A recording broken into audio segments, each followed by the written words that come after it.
just being a part of this labor movement in this given moment is rewarding itself. And we constantly have to remind ourselves to serve the need for our leaders of tomorrow. Welcome to the Ronin Project Podcast, a show about Asian Americans in politics rocking the boat, breaking the rules, and taking on the big fights. I'm your host, Bill Wong. Buckle up, it's time for Ronin's To Row program. Hello, Ronin Nation. Welcome back to the Ronin Project Podcast. Today's guest is Bryan Ha, the Director of Government Relations at the California Faculty Association. CFA is a union of 29,000 teaching and research faculty, psychological counselors, librarians, and coaches employed at the California State University system. Bryan leads political, legislative, and political organizing efforts for CFA. Before joining the CFA leadership team, Bryan was a lobbyist for the California Federation of Teachers, where he specialized in higher education policy and budget. His work there included guiding legislation pertaining to California community colleges, University of California, women's rights, social justice, civic engagement, quality education for our students, fairness, living wage for teachers, and access to affordable housing into statute. Prior to CFT, Bryan worked for the United Ways of California as Director of Government Affairs, Director of Field and Advocacy at the Faculty Association of California Community Colleges, and Director of Advocacy for the American Heart Association.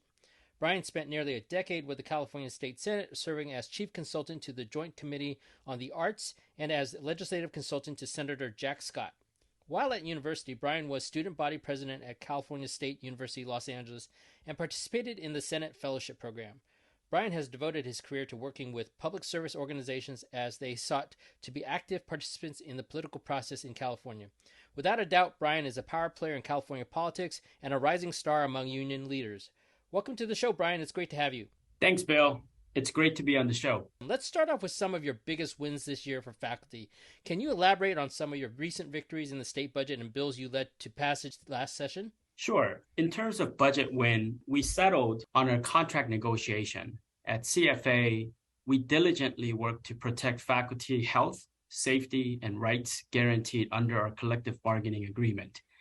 Our contract serves the interests of both faculty and the university, as faculty working conditions are also student learning conditions. Our members overwhelmingly ratified our new contract, one that reflects our commitment to addressing anti-racism and social justice issues and working conditions of the faculty in the CSU. Prior to settling, CFA members were working without a contract for almost 2 years. We had some losses. We also achieved successes. We had $100 million literally taken from us that would have guaranteed an additional 1% raise for our members.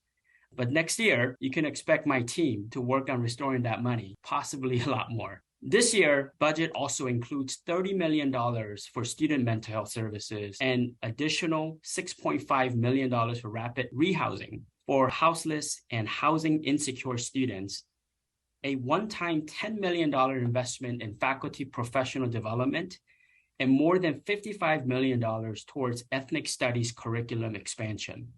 CFA supports all of these listed initiatives, and it further shows the governor and the legislature recognized the needs of our students by providing funding that directly supports them.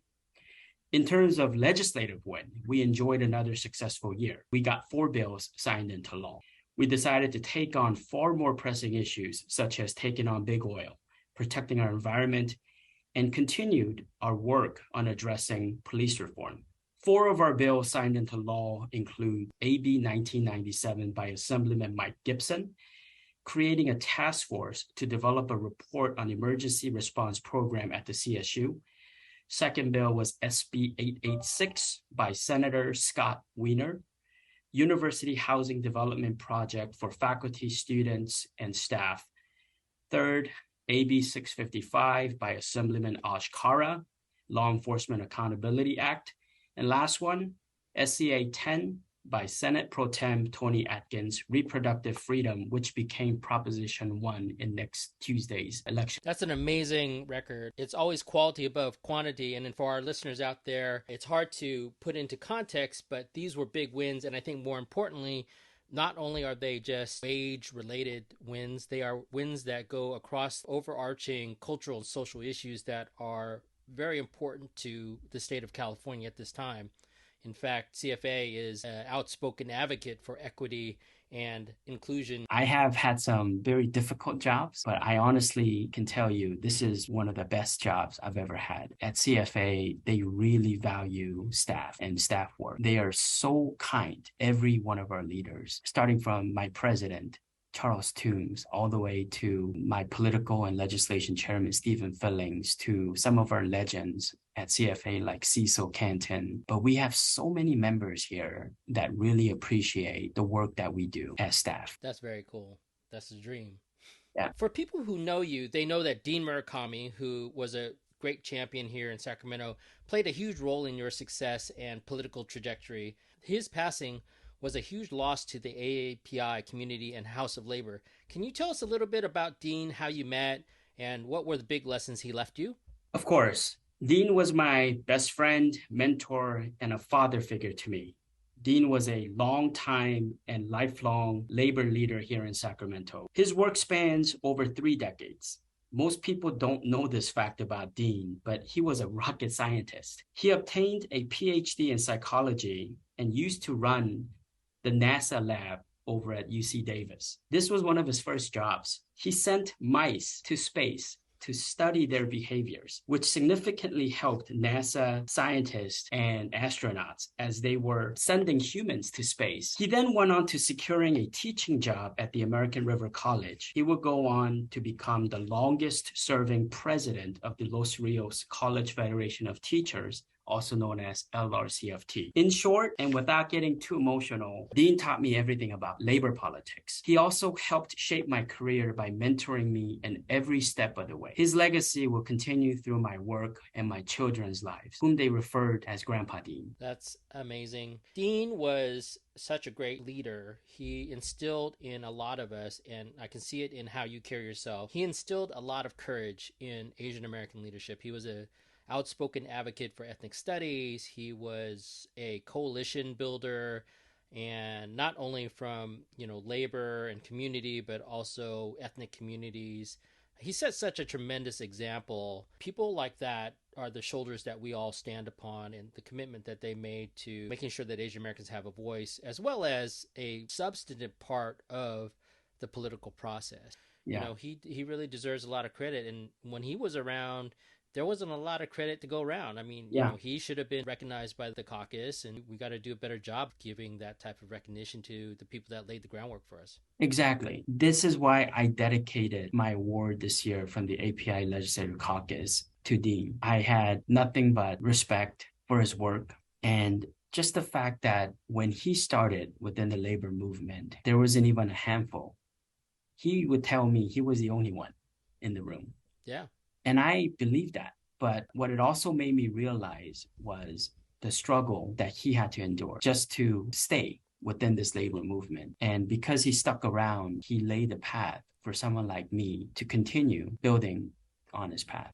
Every time I think about Dean, I think about how much Asian Americans struggled dating back from the 60s and the 70s and even the 80s. Dean is 4th generation Japanese American. And growing up here in the United States, I've heard comments like, go back to your country. I came here when I was 10 years old. So I guess that statement applies to me. But for someone like Dean, who's been here even longer than some of the other descendants, I think that's just amazing. And also meeting someone like you, Bill, the fact that you're still here mentoring me and the leaders of tomorrow, it's very comforting to me. You're kicking some ass. That's what makes this all worthwhile. Seeing you guys succeed is just fucking awesome. Yeah. You, Bev, Aaliyah, people in the game, that's all we wanted was more people in the game, and you guys are there. Yeah. Just being a part of this labor movement in this given moment is rewarding itself. And we constantly have to remind ourselves to serve the need for our leaders of tomorrow. Were there any specific lessons or special stories? Yeah, he taught me how to stand out. He taught me how to be unapologetic when it came to standing up against racism. Taught me to become a leader in social justice issues. He taught me how to always become that person who is passionate and who always serve the community with the interest of benefiting the lives of everyone. I'm sure he was tremendously proud of you. When I see you in action, I think that Dean did such an amazing job, and you honor his memory so well with how you conduct yourself. For some of the older generation, it was always a struggle but to see your generation do well, you've been honored by the Asian Pacific Islander Legislative Caucus. I've seen you at exclusive political events like the Speaker's Cup, which not everybody gets invited to. And CFA is such a formidable union in the state of California. What's it like as an Asian American to be in the room where the big decisions are made and on the greens where the heavy hitters play? It's a tremendous honor to represent CFA in the room. As the saying goes, if you're not at the table, you're on the menu. As one of the few Asian Americans in the room, I used to feel like I have to try harder. I have to try harder just to stand out and make a point, just to fit in. But I stopped thinking about having to exceed expectations from others. I've learned how to adapt in any situation and developed an unapologetic attitude, as according to Dean, when it came to representing my CFA members. Asian Americans are no longer simply part of the status quo. We are the status quo. That's some great stuff. There's a growing number of Asian Americans in this space, labor and politics, but not that many. What do you think we need to do to grow more Asian American labor and political leaders? We need to recruit more young minds and capital staffers into labor. We need to prove that this is our moment. There is a place for Asian Americans in labor. Labor is the driving force on several policy, budget, and political decisions. I want our leaders of tomorrow to consider a life and career within the labor movement. This is where decisions are made and the movement that can hold elected officials accountable. And just to be a part of this movement will be a great accomplishment if you can get in this world and thrive in it. And you will have folks such as Dean Murakami, who has already made an impression for us. And now it's my time to carry on the tradition so that we can open up labor jobs to more Asian Americans in the future. If you were talking to some young Asian coming out of college, what would you tell them? 5 tips. Pursue a life that you can be proud of. Seek a career that you can advance without any struggle. Be passionate. You need to fight for the voiceless. And you also need to have a mindset that you no longer have to try hard just to fit in, because we have grown into a force. And this is especially pertaining to Asian Americans graduating from college who are seeking an internship or a fellowship. I want to let these folks know that you can have a place within politics, within labor, within any settings that you want to continue or pursue a career in. You were selected for the Senate Fellowship. It's a very elite program. I think there's 17 fellows chosen out of pools of 500 to 700 applicants, if not more. It's highly competitive, and it's a very well-respected program. How was your experience as a fellow, and how did it shape you in this work? It gave me an interest in seeking a career in politics. I caught the bug on the first year. I moved from Los Angeles back in 2001 to accept the fellowship in the Senate. And I honestly hated Sacramento. The weather came here in August and I thought it was hell, literally. And I thought, I can't do this no more than 10 months. Whenever this program ends, I'm back home. But I developed an interest that has kept me here for the past 22 years or so. And I love my job. I love what I do. And if I could start this all over again, I would not change a thing. I have experiences in working inside the Capitol. I have experiences working for a nonprofit. I have experiences even at certain corporations. But it landed me within CFA, which is a very powerful union within the California labor world. And I have been blessed in what I've been doing. And I continue to remind myself that I have a great career, great job, great organization who backs me. And I get to return the favor in doing everything within my power to representing my members at CFA. Speaking of your members of CFA, what do you think are the challenges coming into the next year for your members? It's the budget, Bill. We had $100 million literally taken away from us. And I am still losing sleep over this.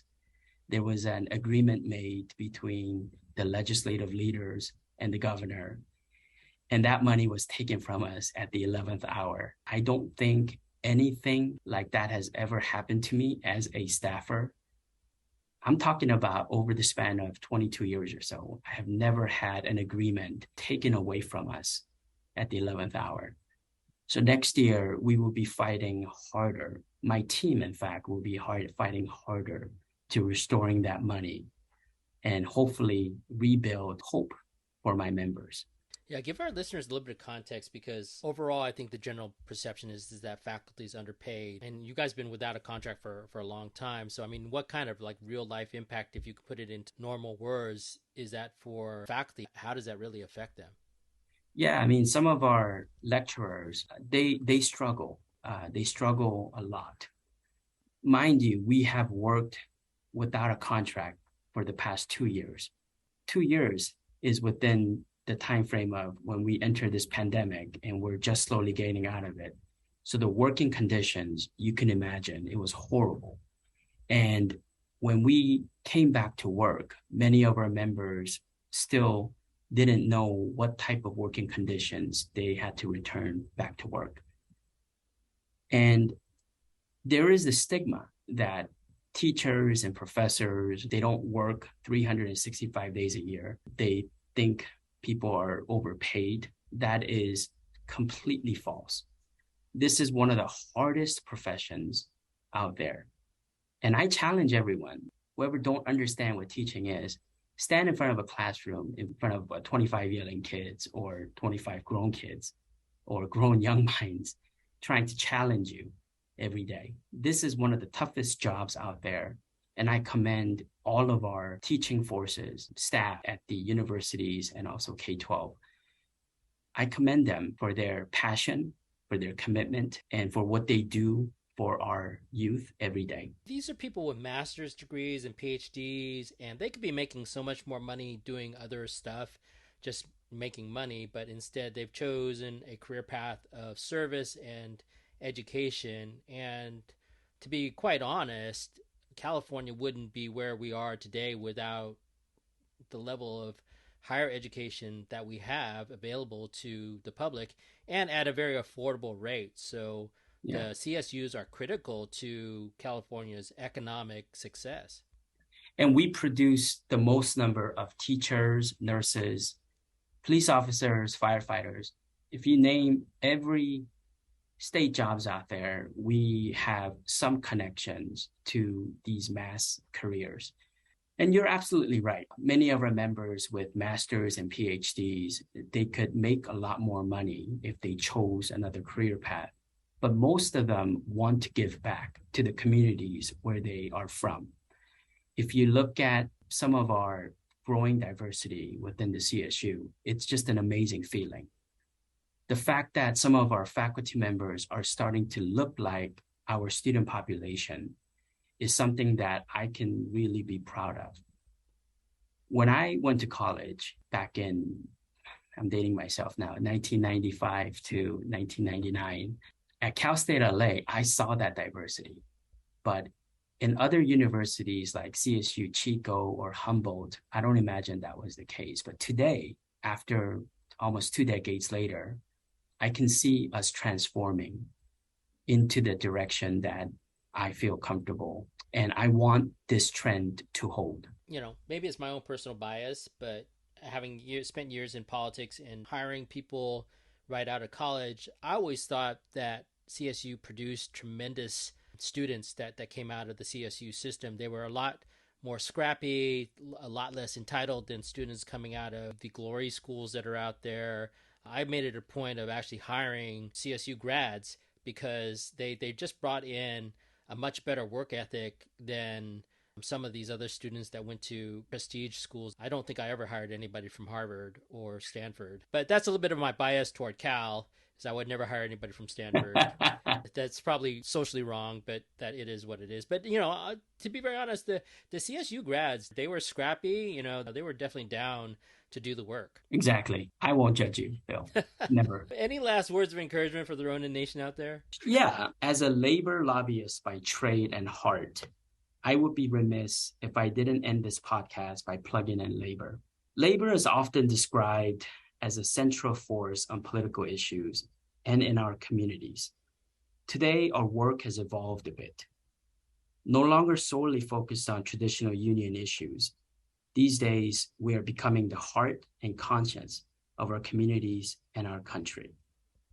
We've grown from our roots of empowering workers to negotiate for more favorable working conditions and other benefits through collective bargaining. We are now promoting social justice, fighting to end structural racism, working to protect our environment, and much more. Our roots continue to be deep and strong. We continue to champion workers' rights, but we are also passionate about racial and social justice. We need to ensure that our communities remain resilient and our voices are heard in the state. That's a very powerful ending statement. That's a great way to end the show. Bryan, thanks so much for being a guest on the Ronin Project podcast. Really good to have you. Thanks for having me on the podcast, Bill. Well, Ronin Nation, that's it for today's show. Thanks for listening in this week. We'll see you next time. If you are inspired by the exploits of the amazing Asian American badasses on the Ronin Project podcast and want to find out how you can learn more about politics or help Asian American candidates, click on the link in the show notes to join the Ronin Nation's national progressive movement to inspire, organize, and empower Asian Americans. Until next time, Ronins, roll program.